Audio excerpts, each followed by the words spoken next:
O podcast que você ouve agora é uma produção da Central 3.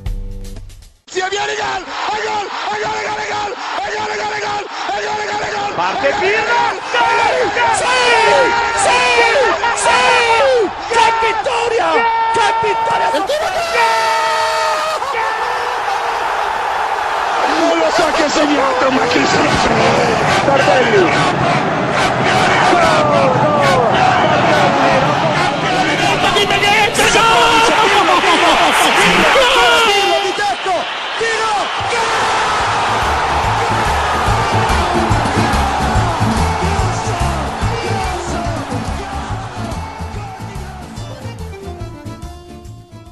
Olá a todos, sejam muito bem-vindos. Que saudade, estamos de volta para a edição de número 55 do podcast da Cautiopédia para falar muita coisa. Vamos falar sobre competições europeias, Série A, Série B, se der tempo até da Série C, meu amigo. Hoje a gente vai cavar até chegar lá no submundo do futebol italiano, mas submundo no bom sentido, né? Pelo amor de Deus, sem escândalo, sem manipulação. Submundo no sentido de que vamos pegar o elevador para descer até níveis mais baixos das tabelas e das divisões italianas. A gente vai lá do topo da Inter de Milão, que fez um grandíssimo jogo na Liga dos Campeões, até lá embaixo, porque os campeonatos vão chegando ao fim, né? A temporada vai chegando ao fim e a gente tem muita história para contar, muito time que você talvez nem se lembre. A gente vai falar desse time que tá na B, tá na C, tá perigando até ir pra D, e você vai falar, rapaz, tá feia a coisa assim para um monte de gente tradicional aí. A gente vê uma mudança de cenário no futebol italiano, é sobre isso que a gente vai falar. E teve mudança também na liderança da Série A italiana, vamos falar também. Vamos falar sobre o que vem por aí, né? Porque a gente tem que analisar a tabela desse final de campeonato e ver quem que pode ficar mais animado, quem que vai pegar uma molezinha e quem vai pegar pedreira. Vamos falar sobre tudo isso para tentar prever aí o que vai acontecer na Série A. Muito provavelmente a gente vai errar tudo, né, gente? Né, César? Né, Nelson? Bom dia, boa tarde, boa noite. Eu vou começar jogando pro César, porque estamos falando aqui, a coisa está feia para alguns times tradicionais, inclusive para o time que o César está usando a camisa hoje. Para quem não está vendo a gente no nosso futebol, para quem está só ouvindo a gente, César está com a camisa da Sampdoria, que dificilmente faz uma camisa feia, mas o futebol, hein, César? Pela madrugada, hein? Bom dia, boa tarde, boa noite. Bom dia, boa tarde, boa noite, Anderson. Bom dia, boa tarde, boa noite, Nelson, e também o ouvinte e o telespectador aqui do nosso podcast. Para a Sampdoria está bem complicado, já são alguns anos aí de um trabalho muito mal feito, principalmente da parte diretiva, elencos com... falta talento nesses times da Sampdoria, e na última temporada quase conseguiu o acesso, né? Brigou ali pelos playoffs sob o comando do Andrea Pirlo. Nessa demitiu o Pirlo cedo e o time passou praticamente a temporada inteira brigando para não cair para C. Para não falar que é só a Sampdoria, também tem outros times tradicionais. A Salernitana, que agora há pouco estava na Série A, está brigando para não cair para C também. O Brescia. Então você vê que o clichê, né, da camisa pesa não está acontecendo muito na Série B, em que a gente vê times menos tradicionais brigando pelo acesso e times bastante conhecidos a nível mundial quase indo para a terceira divisão. Ou talvez esteja pesando negativamente, né? Talvez a camisa pese, mas nesse caso está pesando pro mal, né? O cara não está conseguindo correr, o jogador não está conseguindo desempenhar. Nelson Oliveira também com a camisa belíssima. Se você falar que essa camisa do Palermo é de Fabrizio Miccoli, eu vou chorar no ar, Nelson. Bom dia, boa tarde, boa noite. Então pode chorar, Anderson, porque de fato é do Miccoli. Então, vou aqui deixar você chorar em uns 3 segundos, porque senão o tempo passa e a gente não consegue terminar o programa, né? Já chorei, já voltei. Ótimo, pronto. Uma pessoa rápida, uma pessoa que sabe o tempo que a gente tem para gastar por aqui. Mas enfim, bom dia, boa tarde, boa noite. O Palermo, pelo contrário, né? O Palermo está brigando para subir. A gente vai falar um pouco melhor também depois sobre isso, né? O Palermo tá ali na zona de playoffs, né? Bem distante até, né? Os playoffs da Série B... A Série B, na verdade, sempre é uma competição muito equilibrada, né? Então a gente tem uma diferença aí de pontos do Palermo, por exemplo, que eu citei agora. O Palermo está na 6ª posição, tem 48, e a Sampdoria tem 12 pontos a menos na 17ª posição, né? E aí já a diferença do Palermo pro Spezia, que é o terceiro, com o qual ele pode jogar até os playoffs, é de 15 pontos. Então, você vê como a Série B ali tem um bolo de times ali no meio que são muito parelhos, né? Então, às vezes, qualquer detalhezinho te joga lá para baixo ou pode te jogar lá para cima também. Perfeito.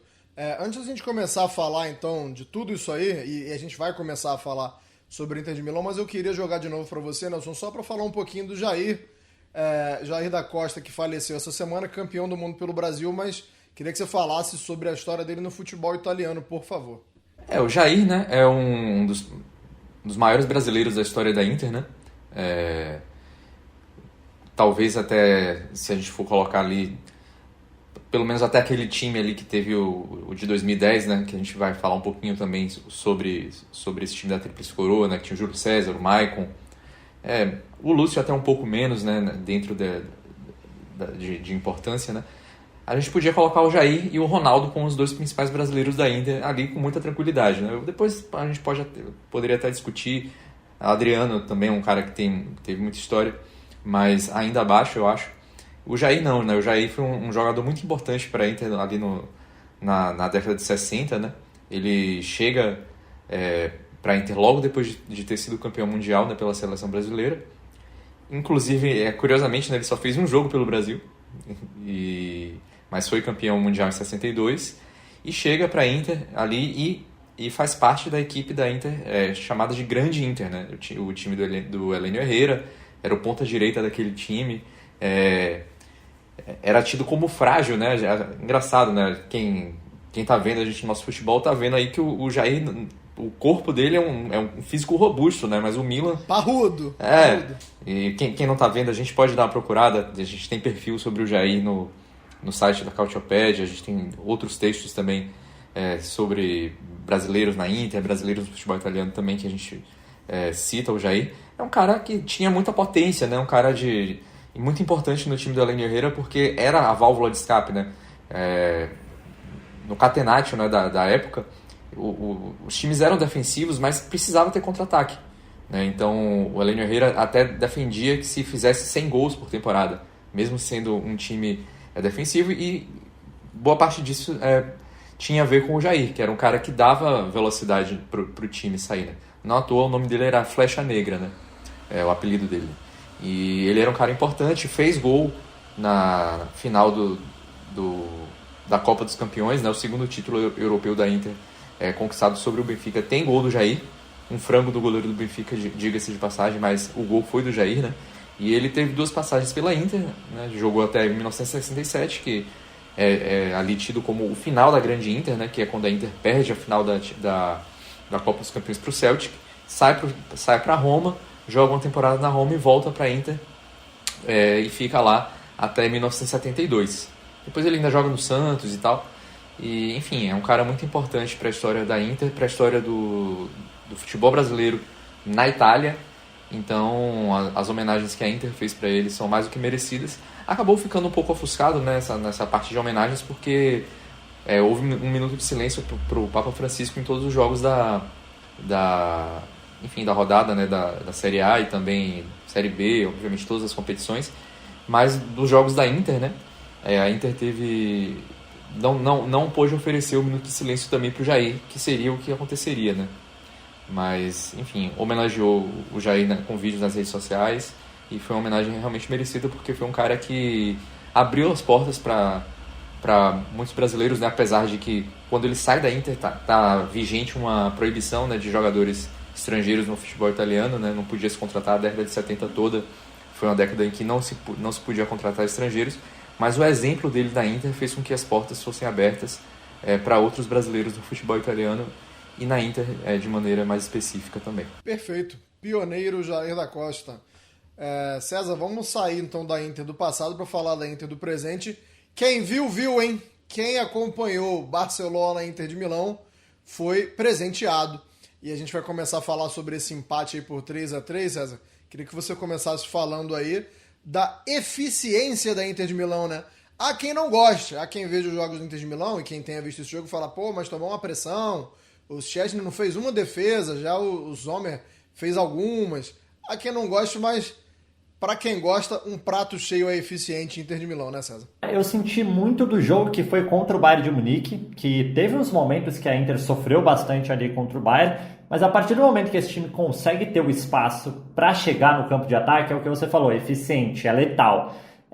Dumfries vivendo uma temporada espetacular, né? A gente vê ele mais uma vez fazendo 2 gols em uma partida importante, e muito se falou de como fazia falta tanto ele quanto outras peças que vinham estando indisponíveis. Acho que o Dumfries na direita e o Thuram no ataque fazem essa Inter mudar completamente. Então, foi eficiente, foi muito letal nas transições. Acho que podia ter aproveitado ainda mais, demorou um pouco para pegar o tempo da linha alta do Barcelona, porque em alguns momentos a linha subia e você conseguia ver algumas infiltrações. Às vezes o Barella quebrando linha, o próprio Di Marco, que não fez uma grande partida, mas às vezes conseguia pegar essa bola, pegar esse espaço no costado da defesa da Internacional, mas faltava esse lançamento. Eu acho que o segundo tempo dava até para ter saído com uma vitória, inclusive sobre essa questão de tempo de pegar a linha. O Mkhitaryan pegou perfeitamente na infiltração do que seria o 4º gol, mas só que ele não podia prever que ia ter uma chuteira, um bico de chuteira à frente da linha defensiva do Barcelona. Então é um time muito coordenado. Acho que batem muito nessa tecla de como o coletivo funciona muito bem, tanto do aspecto defensivo como do aspecto ofensivo, de saber onde está cada um. Então a Inter consegue machucar o Barcelona 3 vezes. Para parar o Barcelona, às vezes dá para dizer que é impossível, porque você não controla quando o Lamine Yamal vai estar endiabrado, como foi nesse último confronto de semifinais. Mas a Inter soube aproveitar muito bem seus pontos fortes e fazer um jogo extremamente competitivo com uma equipe que eu acho que tem até mais talento individual. Destaque também para a bola parada. Acho que quando você tem o Çalhanoğlu destro e o Di Marco canhoto, você tem muitas opções de bola parada, e o Inzaghi tira o máximo desse time. Então é escanteio perigoso, é falta perigosa.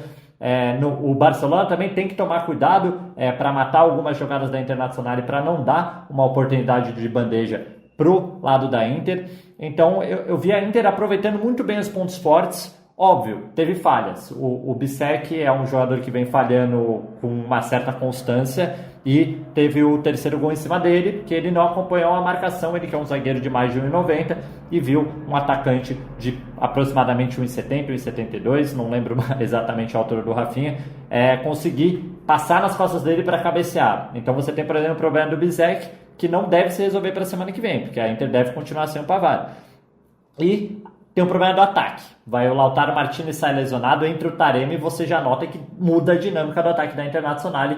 Sem querer entrar no mérito também que a temporada do Taremi não é das melhores, mas tem uma mudança de característica. O Lautaro é muito mais móvel que o Taremi, que é um centroavante um pouco mais devagar, digamos assim.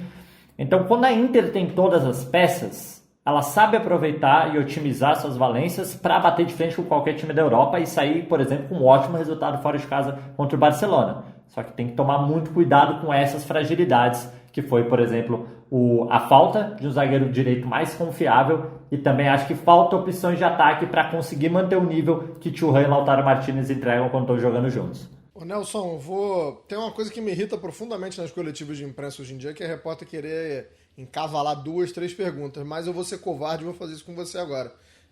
Eu não gosto, mas estamos aí para fazer. Primeiro é relacionada ao Lamine Yamal, porque não tem muito o que fazer contra um jogador fenomenal, né? Contra um jogador geracional, contra um garoto aí que a gente vai falar sobre anos e anos, mas né, não dá pra gente também eximir o Di Marco e falar que foi uma partida aquém dele. Queria que você falasse sobre isso, sobre esse duelo, sobre se vai ter alguma mudança na estratégia da Inter de Milão no jogo de volta, tendo em vista que o Lamine fez nesse jogo. E a outra pergunta é em relação a... Você acha que a Inter, essa eficiência da Inter de alguma forma deixa o Barcelona, não vou dizer assustado, mas assim, o Barcelona não vai tanto pra cima assim no jogo na Itália, né? Ou você acha que não muda? Você acha que o Barcelona não vai fugir das suas características? Porque se eu fosse o treinador do Barcelona, tô longe de ser o Hans Flick, mas depois de tomar 3 gols da forma como aconteceu, né? Com essa eficiência que eu já citei primeiro, Eu ia abrir mais meu olho, né? Eu não ia avançar muito não, porque meio espaço para Inter é mais do que suficiente, né, Nelson? Eu acho que o Barcelona vai manter a característica, até porque é um jogo que ele precisa ganhar, e a Inter também, né? Como foi empate na ida, os dois precisam vencer. Eu acho que esse Barcelona também não joga de uma maneira diferente, né? É o jeito que ele está acostumado a jogar. É engraçado, eu estava até lendo algumas coisas esses dias e eu li que esse Barcelona às vezes quer ganhar de 10-9. Então, eu acho que vai ser assim. Eu acho que não vai fugir das características, porque é um time que sabe fazer gol e se tomar vai querer fazer um a mais, né? Então, eu acho que vai ser um jogo um pouco parecido, talvez não tanto por parte da Inter. Eu acho que a Inter, por jogar em casa, talvez tenha um pouquinho mais de expectativas de querer sair um pouco mais. Sim, o Lautaro vai complicar um pouco, né? Porque o Lautaro, como o César falou, além das características serem diferentes, né? O Lautaro ele entrega muito na marcação, né? O Taremi não consegue fazer a mesma coisa. Se for o Taremi, né? A gente tem que lembrar também que o Correa ele não está inscrito na Champions League, então a Inter só tem outras duas opções de ataque, né? Teria que ser ou o Taremi ou o Arnautovic. O Arnautovic não anda muito bem fisicamente, mas hoje o reserva é o Arnautovic, né? Seria o primeiro reserva da Inter. Hoje em dia é o Arnautovic. E ele não entrou contra o Barcelona, então acho que isso diz um pouco sobre até a condição física dele no momento também. Se falou que a Inter poderia ter ido para o jogo contra o Barcelona com o Fratesi jogando de ali meio atacante, né? Fazer um 3-5-1-1. Ele já jogou assim na seleção italiana, né? Então eu não duvido que isso possa ser utilizado em Milão, porque o Fratesi é um cara que se insere muito bem, né? É um cara que tem essa verve ofensiva e acho que talvez seja até uma boa função para ele, pensando... Na verdade, eu acho até curioso que o Inzaghi não tenha testado isso antes, sendo sincero, porque o Fratesi, ele faz muito bem isso na seleção. Na própria Inter ele faz gol volta e meia. A Inter tem esse problema crônico de ataque que eu senti falta de se pensar em alternativas e acho que o Inzaghi já poderia ter feito isso em outras ocasiões. Pode ser que faça isso agora no fim de semana, né? A Inter tem uma partida na Série A que tende a ser fácil, né? Contra o Verona. O Verona não ganha da Inter. Se eu não me engano, nunca ganhou da Inter em Milão. Posso estar enganado, mas eu acho que sim. Tem 30 anos que não ganha da Inter. Então é um freguês e a tendência é que a Inter poupe bastante, né? Pode ser até que isso aconteça, né? Um teste assim. Sobre a primeira pergunta, o Di Marco ele não vem numa boa fase defensivamente, né? Ainda é um dos melhores do mundo na posição, mas principalmente desde que ele voltou de lesão, ele está com problemas na fase defensiva. Eu acho que dá para fazer melhor contra o Lamine Yamal. Claro que você não vai limitar o cara o tempo inteiro. O gol que ele fez, ele chutou a bola entre 5 marcadores. Então, mas o Di Marco deu muito espaço para o Lamine Yamal. Às vezes tinha momentos que você via que a marcação estava muito folgada e você tem que diminuir o espaço. E no caso, o Inzaghi até falou, o Lamine Yamal às vezes você tem que dobrar e triplicar a marcação em cima dele. Quando você faz isso, você perde... o cobertor fica curto em outro lado, né? Então se ele consegue a jogada, você vai ter alguém livre, porque o jogador que foi dobrar ou triplicar, ou os jogadores, né, no caso a gente esteja falando de triplicar, deixaram outros livres. Mas de fato o Di Marco não está muito bem. Acho inclusive que é algo que o Inzaghi pode até cogitar de começar o jogo com o Carlos Augusto, até pensando que o Di Marco não está tão bem fisicamente ainda, né? Não pegou ainda o ritmo depois que voltou dessa lesão. Enfim, a gente vai ter uma certa ideia, eu acho, depois desse jogo contra o Verona na Série A, porque quem entrar em campo a gente imagina que não deve começar jogando contra o Barcelona, né? Um ou outro talvez. O Thuram não deve jogar, o Dumfries também já deve descansar. O Çalhanoğlu a gente sabe que não vai jogar porque está suspenso, saiu até poucos minutos antes de a gente começar a gravar. O Inzaghi também vai estar suspenso porque teve aquela investigação sobre mafiosos, né, nas torcidas organizadas, né? E eles falaram com alguns desses mafiosos porque eles estavam tentando obter benefícios, né? E o fato de eles terem falado e não terem denunciado a procuradoria rendeu um jogo de suspensão para ambos, né? Então saiu agora na noite da Itália essa notícia. Então eles não jogam, né? Çalhanoğlu, acho que até também já não jogaria, eu acho que ia jogar o Asllani, né? Mas enfim,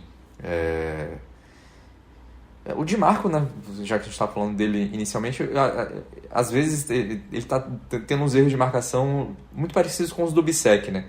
O Bissek ele tem um problema, ele tem diversos problemas, né, de posicionamento, mas um dos problemas do Bissek é que ele dá muito espaço na marcação. Às vezes você vê ali no jogo contra o Bayern de Munique, isso ficou muito flagrante, né? A quantidade de espaço que ele entra no fim.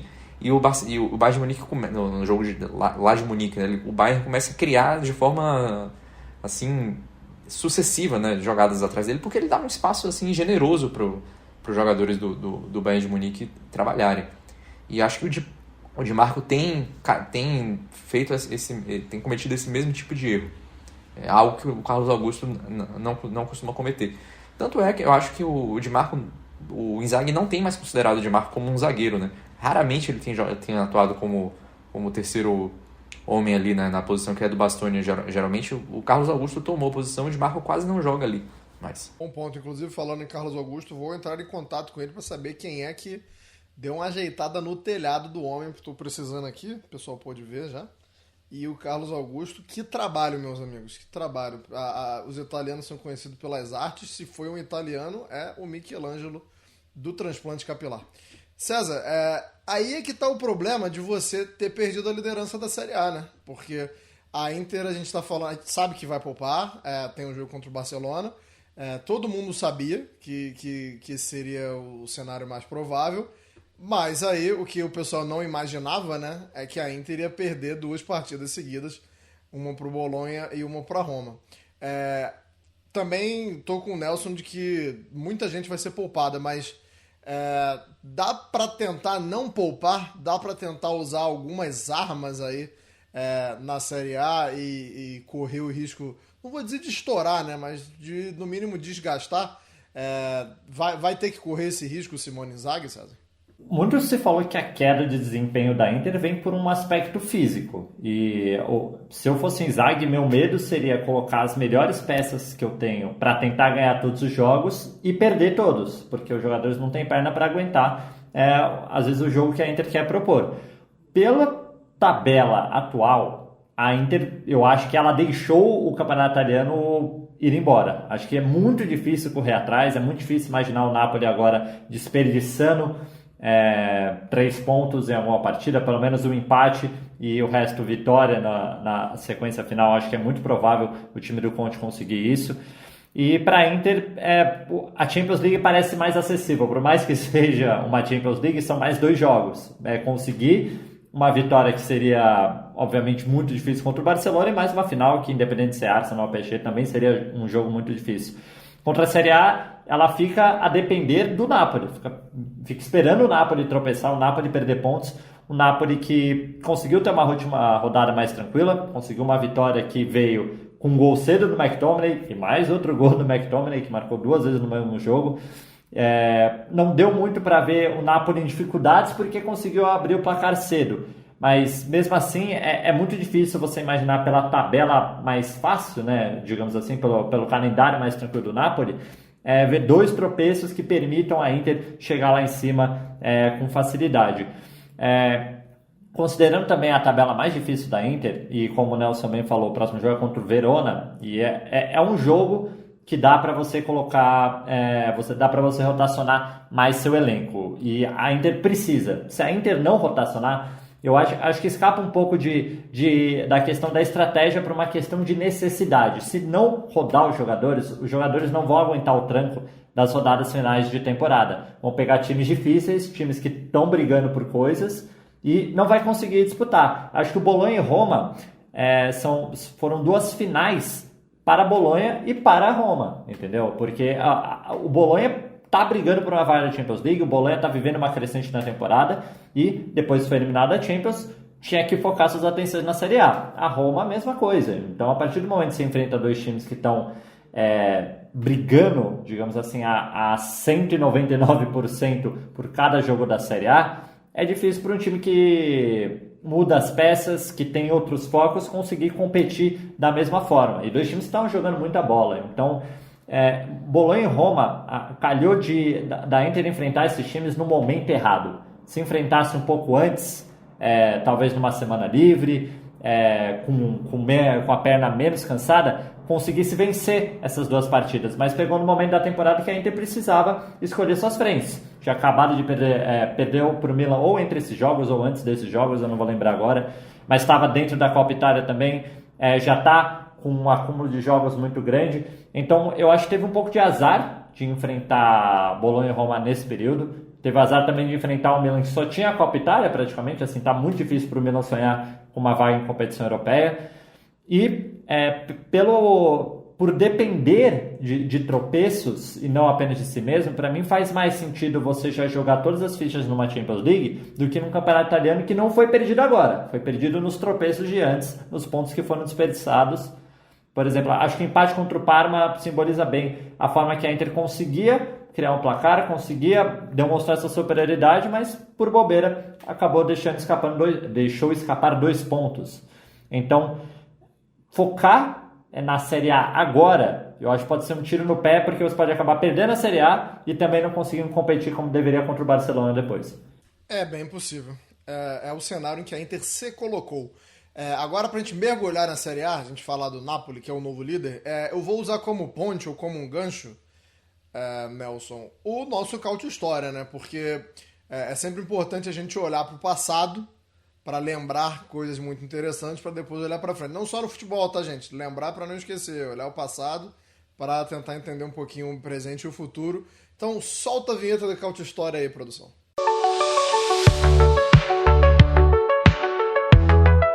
Temos, então, 2 histórias, hein, Nelson? Então, já que temos 2, pedirei para o amigo ser sucinto, já que uma é da Inter e uma é do Napoli. As 2 são ruins do ponto de vista do torcedor da Inter, porque a história da Inter que a gente vai lembrar é de um tropeço, de um fracasso da Inter, e a história que a gente vai lembrar do Napoli é de alguma coisa boa para os torcedores napolitanos. Ambos os casos você pode encontrar textos lá no site da Cautiopédia, certo, Nelson? Sim, temos textos sobre esses 2 casos aí. Bom, primeiro, no caso da Inter, né, a gente vai lembrar, né, o torcedor da Inter não gosta muito de lembrar do dia 5 de maio de 2002, está perto de mais um aniversário dessa data, né? Vai fazer agora 23 anos. É um jogo que a Inter chega na última rodada da Série A na liderança do campeonato, precisando já ganhar da Lazio fora de casa. Lazio também já não tinha muito mais o que fazer. E também, assim como a temporada atual, uma temporada em que a Inter apostou as suas fichas em mais de uma competição. Achou que poderia ganhar as 2, né? Na verdade, o treinador da Inter na época era o Hector Cooper, né? E isso aconteceu nessa temporada 2001-2002 e também na temporada 2002-2003. A Inter tentou ir longe, no caso de 2001-2002, na Copa UEFA, chega até a semifinal. Quase faz um derby contra o Milan na final. Enfim, perdeu, né, pro Feyenoord na semifinal, foi eliminada. E depois ainda tinha a Série A. Chega na última rodada e, enfim, precisava vencer a Juventus, vencer a Lazio. Era uma disputa a 3, né, pelo título. 3 times chegaram à última rodada podendo vencer o Scudetto. A Juventus e a Roma eram as rivais da Inter. A Inter acaba perdendo para a Lazio por 4-2, um jogo que o glorioso Vratislav Grečko, né, o lateral esquerdo eslovaco, comete erros imperdoáveis, né, na ótica da torcida da Inter, e a Inter acaba perdendo por 4-2. É um jogo muito, muito lembrado, porque o Ronaldo ele tinha voltado de lesão pouco tempo antes, né? Ele foi substituído pelo Cooper, como era com alguma frequência, né? Não estava ainda muito bem fisicamente, mas o Cooper gostava muito de substituir o Ronaldo. Foi o último jogo do Ronaldo pela Inter, né, Nelson? Foi, exatamente. E o Ronaldo sai de campo, né, com a Inter já perdendo e chora muito no banco de reservas, né? Uma imagem que é muito lembrada da carreira do Ronaldo, né, também. E a Inter acaba perdendo o título, e não só perde o título, como termina o campeonato na terceira posição. Porque a Roma e a Juventus que foi a campeã, né, venceram seus jogos. Aí, para quem está vendo a gente, o erro grotesco do Gresco. Curiosamente, né, ele é eslovaco e quem fez o gol foi um tcheco, né, o Poborski. Enfim, quem entende um pouco de geografia entendeu porque eu trouxe essa curiosidade aí, né? Mas enfim. A Inter foi muito traumático, né? Era na gestão do Moratti, a Inter já estava muito pressionada, né? Porque não ganhava uma Série A desde 1989. Até ganhou títulos, né? Foi campeão da Copa UEFA, 3 vezes depois, né? Desse título de 89. Mas a gestão do Moratti mesmo acabou ganhando só uma Copa UEFA e ele investia muito, né? Então, foi meio traumático, e só depois que aconteceu o Calciopoli, que a Inter acabou herdando o título da Juventus lá em 2006. Na verdade, com o Mantini já teve uma Copa Itália antes, né? Mas a Série A mesmo só vem com o Calciopoli, né? Mas ali na gestão do Roberto Mantini que as coisas começam a mudar um pouco, né? Para a Inter, e o trauma só passa mesmo quando a Inter acaba engatando a sequência de 5 títulos ali pós-Calciopoli, né? E também, obviamente, com a Tríplice Coroa lá em 2010. E o outro caso que também agora o Napoli, né, no dia 30 de abril, foram completados 35 anos do seu segundo scudetto, né? O segundo scudetto, que teve um gol do Marco Baroni, que hoje é técnico da Lazio, né? Já que a gente também puxando a Lazio aí. E foi um gol contra a Lazio também, uma última rodada que era contra a Lazio, e o Napoli acabou ganhando esse seu segundo scudetto. E num roteiro um pouquinho parecido, né? Se a gente for considerar, o Napoli ganha seu primeiro scudetto com o Ottavio Bianchi, lá com o Maradona, lá em 87. 88, o Napoli acaba perdendo o scudetto no fim do campeonato para o Milan, perde o confronto direto para o Milan no antigo São Paulo, e o Milan é campeão. Em 89, o Napoli tenta competir com a Inter, mas a Inter foi uma Inter recordista, né? Recorde de pontos, né? Num campeonato de 2 pontos por vitória, né? E então a Inter deu uma disparada, o Napoli acaba se concentrando na Copa UEFA, ganha a Copa UEFA, e em 90, já com outro técnico, que é o Albertino Bigon, o Napoli vai e ganha o seu segundo scudetto, né? 3 anos depois do primeiro. E agora tem um pouco parecido, né? Que o Spalletti foi o técnico do terceiro scudetto do Napoli lá atrás. Ele sai e agora tem o Antônio Conte, que pode ganhar o seu terceiro scudetto, o scudetto com o terceiro time diferente, né? Algo que é inédito, mas não tão inédito assim, porque o Capello chegou a ganhar, né? Scudetto com três times, né? Ganhou com a Juventus, ganhou com o Milan, ganhou com a Roma, mas os scudetti que ele venceu com a Juventus foram revogados por causa do Calciopoli, né? Então, meio que as coisas estão sempre atreladas, né? Quando a gente puxa o carretel da história do futebol italiano, as coisas estão sempre ali um pouquinho... sempre a gente consegue encontrar uma coincidência ali para linkar as coisas, né? É um fio sem fim. Eu vou aproveitar que você falou do Fábio Capello agora para me dirigir ao pessoal que ouve a gente, que interage com a gente, que um dia desses o Capello falou mal de alguém e alguém comentou lá, alguém respondeu, né, no Twitter ou no Blue Sky, acho que foi no Twitter da Calciopédia, falou: quem é Capello? Então é por isso que eu tô falando, é bom a gente voltar um pouquinho. Fábio Capello tem história pra caramba. E é bom também que às vezes a gente tem interações legais. Eu vou devir o nome da pessoa aqui, mas como a gente ficou uma semana sem gravar, né, a gente não conseguiu agendar, a gente não conseguiu acertar pra gravar, fomos cobrados. O pessoal, cadê o podcast da Calciopédia? Tá aqui, estamos de volta, tá? Muito obrigado pela cobrança aí. Significa que fazemos parte do seu dia a dia. César, vamos falar do Napoli. Eu não sei se foi você ou se foi o Nelson na última edição que falou que o Napoli estaria tentando cometer um scudetto culposo, mas, assim, o Conte é a personificação daquele meme podem questionar meus métodos, mas não meus resultados.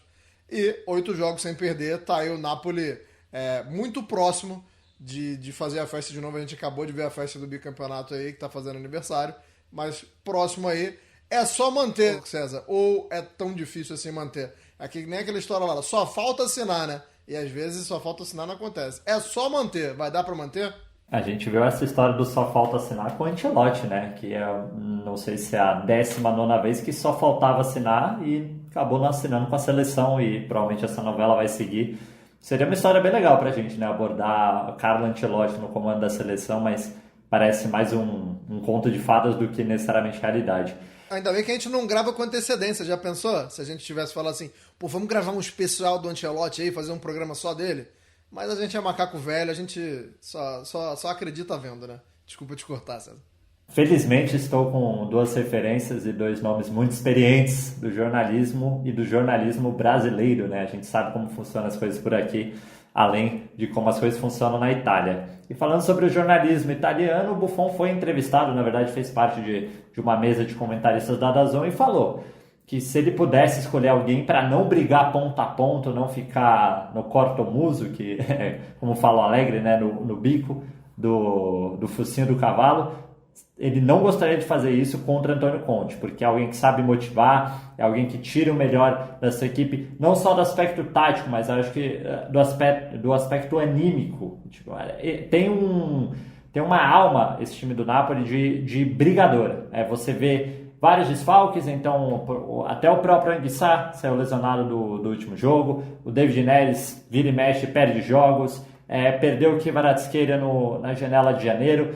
O que não faltaram foram motivos para o Napoli desistir dessa briga, mas ele está brigando lá em cima, com elenco curto, com peças que têm as suas limitações. O Spinazzola, por exemplo, não é um ponta esquerda e o Conte às vezes tem que usar ele lá, e o Politano não vai ser um cara super inventivo para fazer o jogo do Napoli acontecer pela direita como o David Neres é.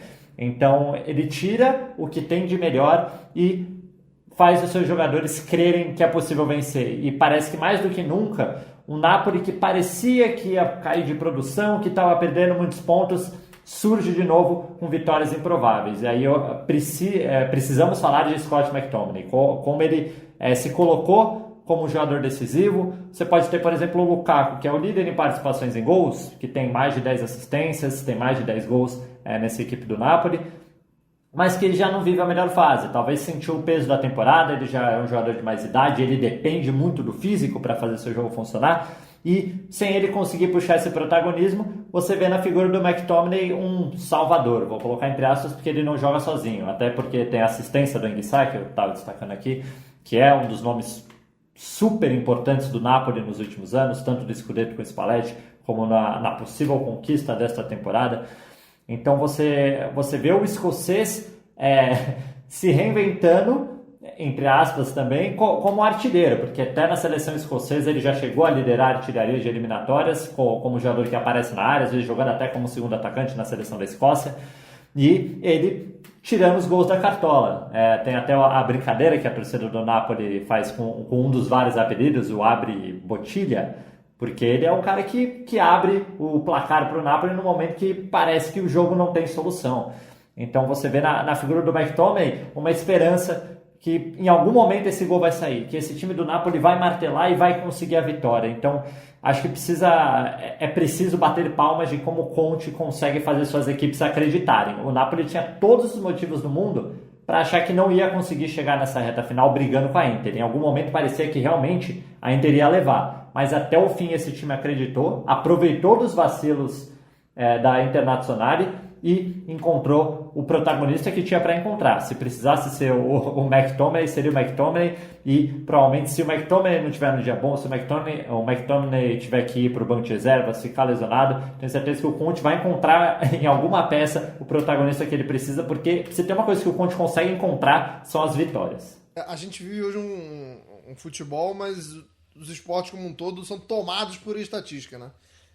O box score e números, mas essa estatística do McTominay eu gosto muito, que é o cara que faz o gol do 1-0, né? É o cara que abre o placar É muito clutch o McTominay. Gosto muito dessa estatística e gosto muito do jogador.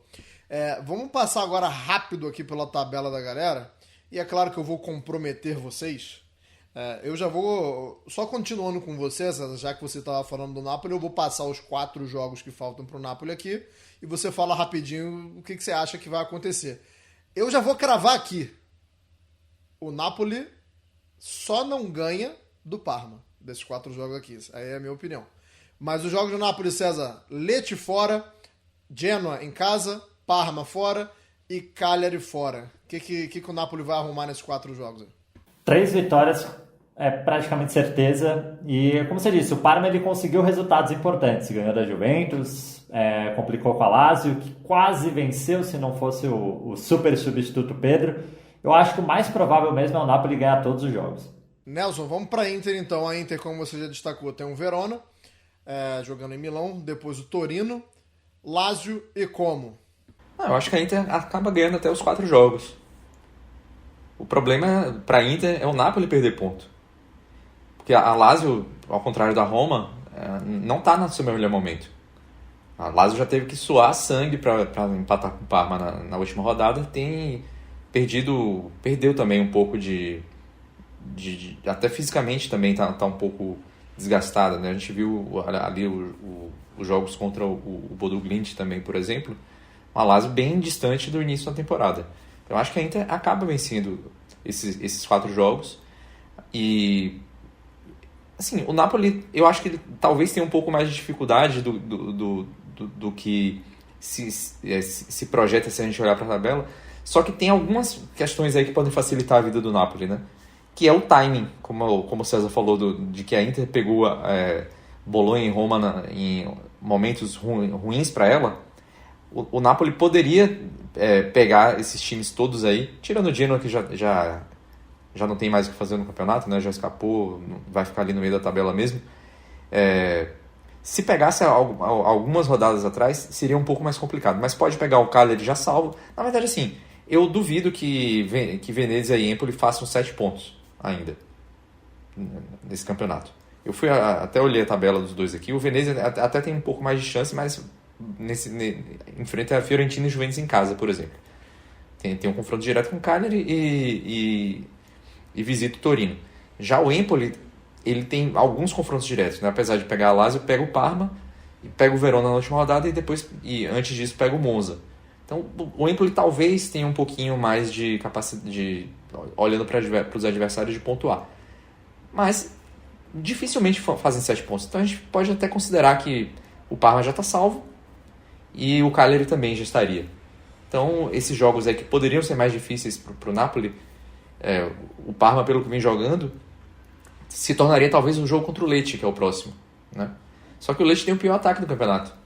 Então, se a gente pensar ali no Lecce tirar pontos do Napoli, talvez um empate, porque não consegue muito vencer seus jogos o Lecce, né? Então o Lecce e o Parma seriam jogos mais difíceis. Então acaba sendo realmente muito difícil para a Inter que o Napoli perca 3 pontos. Mas o Napoli também já se enrolou, né, contra times da parte baixa da tabela. Eu acho que ainda está um pouco em aberto, mas assim, tipo, coisa de 85%, 15% para o Napoli, né, se a gente fosse colocar em probabilidades. Tudo vai se decidir meio que, né, nesse fim de semana e o que a Inter vai fazer contra o Barcelona. Só um breve adendo aqui, que inclusive muita gente falou antes da última rodada, né? Que é o caso de o Napoli. Vai que o Napoli perde um jogo, a Inter vence todos, terminam os 2 empatados em ponto. Na Série italiana, o desempate seria um jogo extra. Então, assim, Caio Bittencourt, tá ouvindo a gente? Amo você, tá? Mas eu quero mais que o circo pegue fogo com palhaço dentro e tudo. Eu quero que o Napoli perca um jogo pra gente ter um jogo extra. Eu nem sei se a Inter quer esse jogo extra. Porque a Inter, nesse momento, ela tem 16 jogos a mais que o Napoli na temporada. Já fez 16 jogos a mais que o Napoli. Vai terminar a temporada com pelo menos 20 a mais, porque a temporada não termina quando termina a Champions League, não. Pra Inter não termina. Tem Mundial de Clubes ainda. Então a Inter vai terminar a temporada, no mínimo, com 20 jogos a mais que o Napoli. Se tivesse jogo extra, vai continuar sendo 20 jogos a mais que o Napoli, porque o jogo será contra o Napoli. Mas tem esse detalhe, né? Eu acho que só para arrematar a questão de disputa pelo título, o Conte soube muito bem lidar com essa vantagem que é muito expressiva. É um turno inteiro de campeonato. Mais que um turno inteiro, 20 jogos a mais. E a Inter, ao contrário, deu uma meio de Ícaro, né? De vou voar perto do sol. E aí, para mim, é onde reside a maior falha do Inzaghi.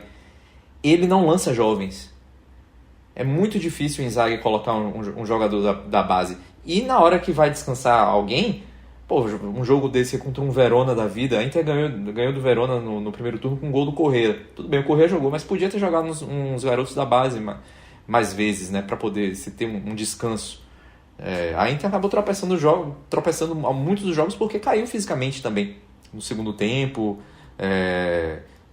E talvez até um jogador que não mais verde, mas que tivesse bem fisicamente, pudesse ter aguentado mais para... Enfim, não valeu a pena em termos de Série A.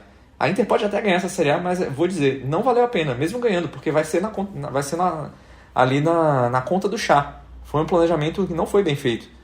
Se a intenção era competir em todos as frentes e por achar que era capaz de ganhar todos os títulos, tinha que ter pensado um pouco mais na administração do seu elenco, porque não tinha esse elenco todo. A gente já tinha batido nessa tecla aqui antes, de que esse negócio de que a Inter tem 2 times titulares. Não tem. A Inter tem ali uns 5 reservas, 5, 6 reservas, que você mantém o nível parecido, mas você tem outros em posições muito relevantes no time que o nível cai brutalmente. Aí a gente fala do Bissek, do Aslani, com o Çalhanoğlu, e o ataque que desde o início da temporada é algo que era evidente que era um ponto fraco. Então acho que isso aí foi um erro de gestão, por mais que eventualmente a Inter ganhe a Champions League, ou ganhe a Série A, ou ganhe os 2, enfim, não foi um planejamento bem executado. Os bons reservas são bons, mas os ruins são péssimos, né?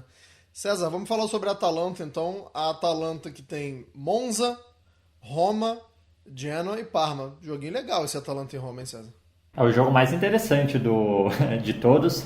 A Atalanta também sentiu um pouco, né? Teve uma sequência de derrotas que tirou praticamente a Atalanta da briga pelo título da Série A. E eu senti um pouco... Teve aquele episódio do Lookman, que o Gasperini critica ele publicamente pelo pênalti perdido. Não sei se esse sentimento de fim de ciclo do Gasperini também atrapalhou no desempenho do time. Óbvio que teve as lesões, teve nomes importantes ficando de fora de algumas partidas relevantes. Acho que, por exemplo, quando você está precisando muito lançar um Quadrado como titular, é porque está faltando ali opções no elenco, porque eu via, por exemplo, a figura do Juan Quadrado como um cara para entrar em minutos finais de partida e não como alguém para começar um jogo. Então a Atalanta não teve a energia, também estava brigando por mais uma frente. Acho que a eliminação frustrante contra o Bruges também deve ter sido outro momento que abate a equipe do aspecto mental, da forma que vai funcionar no desenrolar da temporada. O Retegui tem a lesão, então acho que isso prejudica a sequência de um cara que era o artilheiro do time.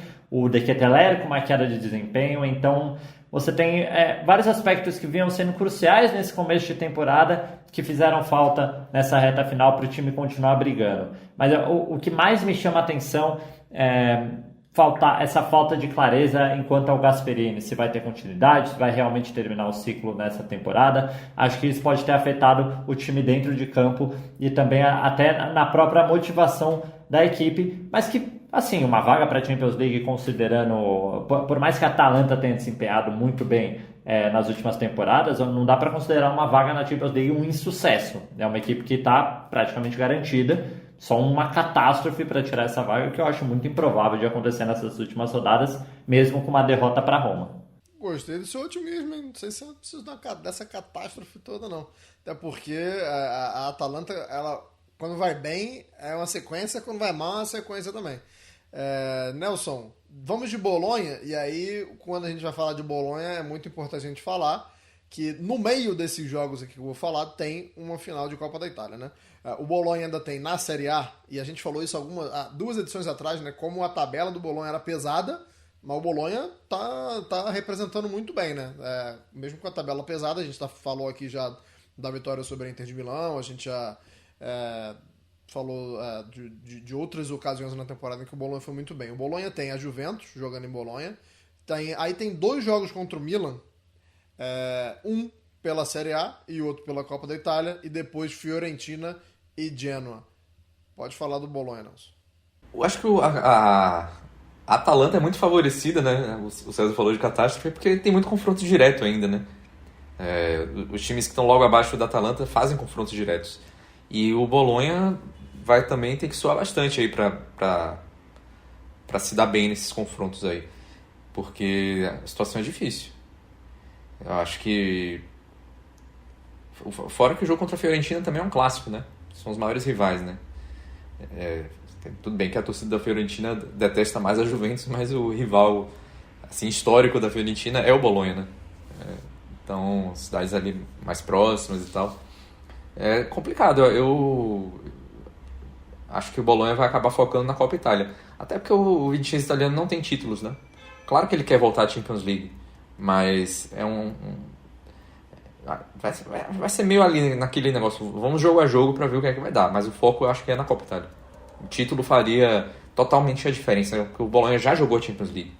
Então, na gestão do Joe Saputo, talvez o que é que faça mais diferença? Jogar a Champions League 2 vezes ou jogar a Champions League uma vez e ter um título de Copa Itália? Sendo que o Bolonha, jogando a Liga Europa, ele teria condições de ir mais longe do que teria na Champions League, né?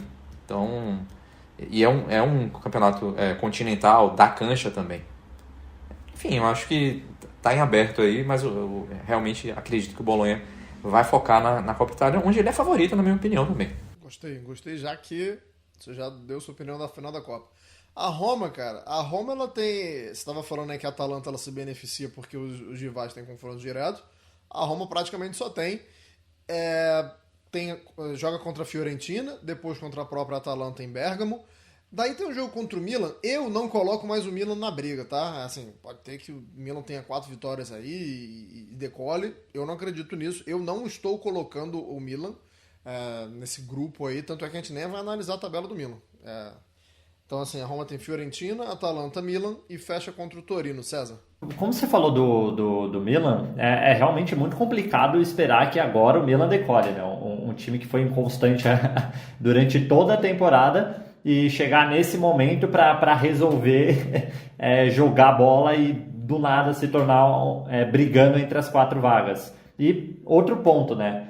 Que falta faz, né? Como os times sentem falta da 5ª vaga, né? O desempenho dos italianos nas últimas competições europeias abriu a 5ª vaga na última temporada e dessa vez está fazendo muita falta porque é muito time num espaço de 3 pontos brigando por um espaço, né? Porque a Atalanta está praticamente garantida, pelo menos da minha visão. Eu acho que existem pontos sobre esse. E aí você tem Bolonha, Roma, Lazio, Fiorentina e Juventus, que a Juventus também conseguiu sobreviver aos 1001 empates de Thiago Motta. Para Roma, eu queria destacar também da questão da fase, né? 18 jogos de vencibilidade sob o comando do Ranieri. Tem o confronto direto com a Atalanta, é isso, Anderson? Isso. Então, é difícil, assim, não perdeu para a Inter, inclusive venceu no San Siro. É difícil não imaginar que a Roma não vai continuar com esses pontos. Então, acho que se Juventus e Bolonha não conseguirem, pelo menos, vencerem os jogos que não foram o confronto entre os dois, que o empate pode acabar até sendo desastroso para os dois lados, é muito capaz que quem aproveite a chance para ficar com essa vaga é a Roma, porque você vê um time que não perde há praticamente um turno inteiro de campeonato. É muito difícil imaginar a Roma perdendo pontos, mesmo que seja um empate com a Atalanta, que não vence os outros 3. E aí que a gente entra na questão. Fiorentina vai conseguir alcançar essa Roma? Eu acho muito difícil. Milan, praticamente impossível. Então, desse bolo, para mim, pelo desempenho. Como o Nelson bem falou, para o Bolonha é um diferencial você ter um título. Para um time que já disputou Champions League, que pode acabar ficando com uma Liga Europa, ou até com uma Conference, porque numa Conference League o Bolonha pode entrar como um dos favoritos ao título dentro da competição, como a Fiorentina tem gostado dessa posição dentro dessa competição europeia. Mas dentro desse bolo eu acho muito difícil ter um time que vai olhar para frente e vai ter tanta confiança em pontuar quanto essa Roma. Até porque a Roma está a 18 jogos sem perder na Série A, e a última vez que a Roma perdeu na Série A foi no ano passado, minha gente. Foi em dezembro do ano passado. Então, assim, quer falar de confiança, fale de Roma, fale de Claudio Ranieri.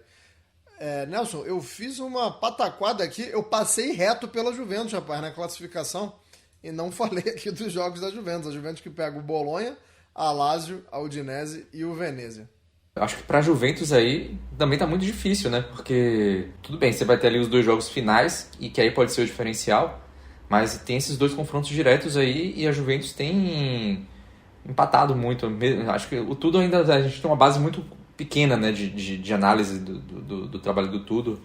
Até grandes jogos, ele não chegou de fato a ter, né? Só jogou contra a Roma, né? O único jogo grande que o Tudo realmente teve foi contra a Roma e empatou, né? Então a gente não tem essa base dele no trabalho, mas vejo com dificuldade. Eu concordo com o César, acho que a Roma tem muita capacidade de chegar, né? Mas enfim, infelizmente para o torcedor da Roma é a Roma, né? Chegar ali na hora, fantasma da Romada sempre pode rondar. Que isso, invocando forças ocultas aí para tentar derrubar essa sequência da Roma, francamente, viu? César, para finalizar, a Lazio, já que a gente tá tentando secar, o Nelson tá tentando secar a Roma, vamos entrar com a Lazio aí. A Lazio, como você falou, não claramente não é o melhor momento da Lazio na temporada, mas pega aí Empoli, Juventus, Inter e Lecce. Torcer para a Inter estar um pouco mais distante da briga, porque se por exemplo, a Inter, um desastre completo, a Inter perde para o Verona e o Napoli vence, eu acho que nesse momento a Inter ia largar completamente a Série A, que seria bom para a Lazio. Mas é difícil imaginar essa situação.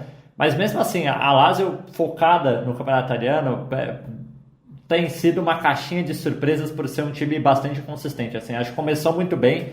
Teve um momento que até ameaçou brigar pelo campeonato e aí tomou de 6-0 da Internazionale. Aí colocou o pé no chão.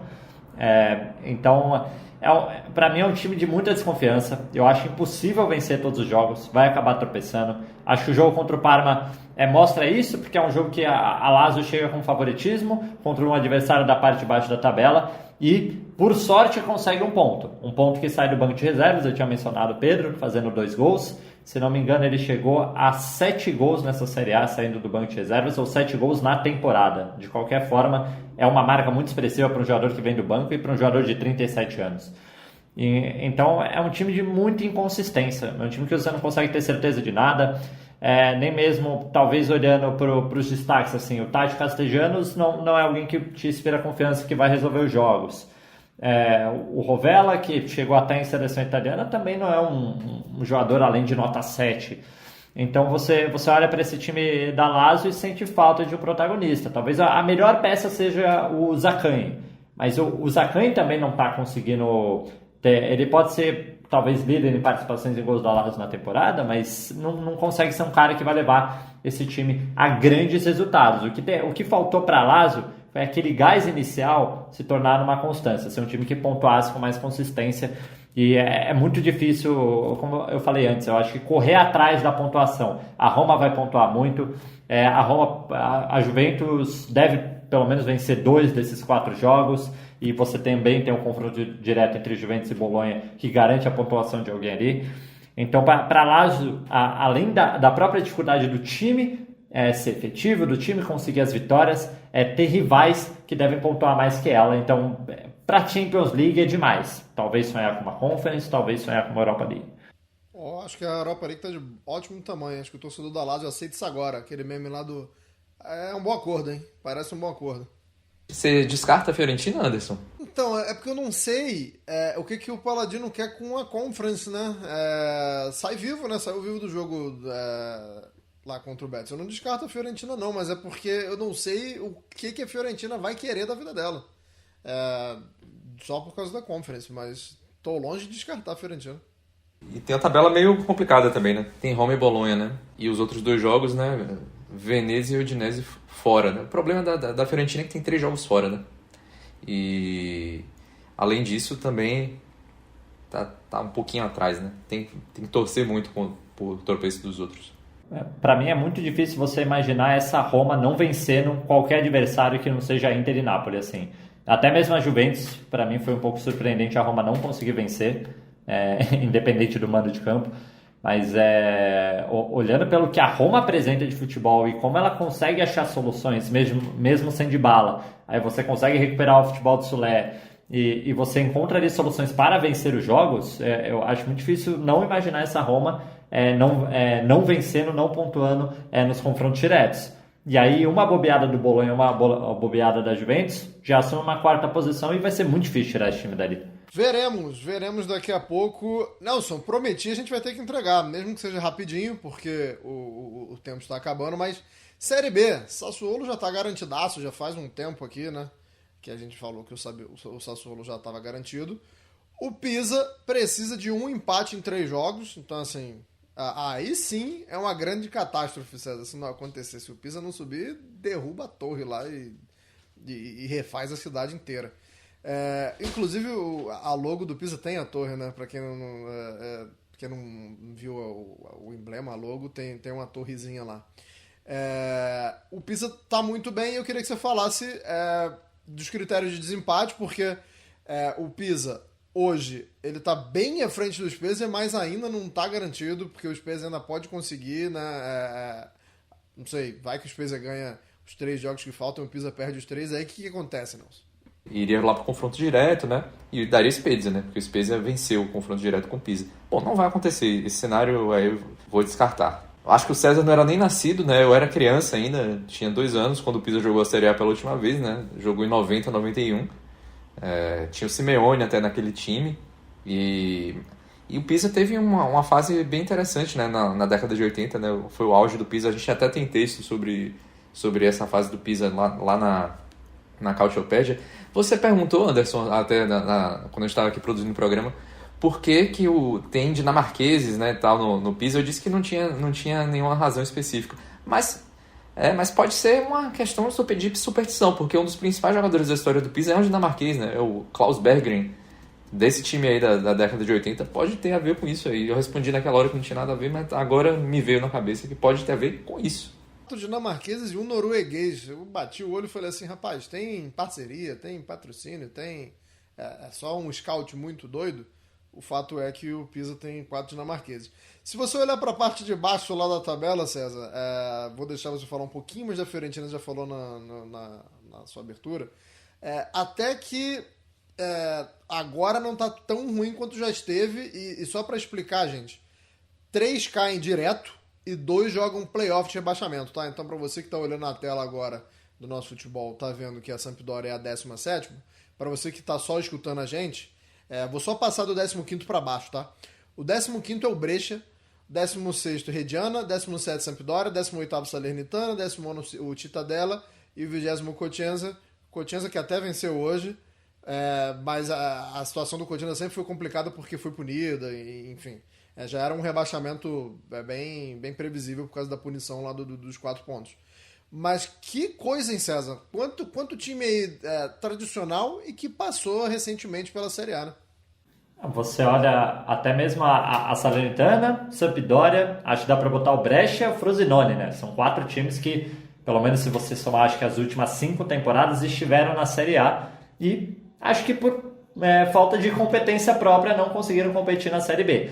Acho que a questão da Sampdoria é um pouco de elenco, acho que faltam peças para o tamanho da equipe, também tem uma questão de perda de investimento. Acho que o Nelson pode até falar melhor sobre a questão da crise política, o problema que teve com o Ferreiro, acho que ele chegou até ser detido, eu não vou lembrar os pormenores, porque faz tempo que eu estudei esse caso.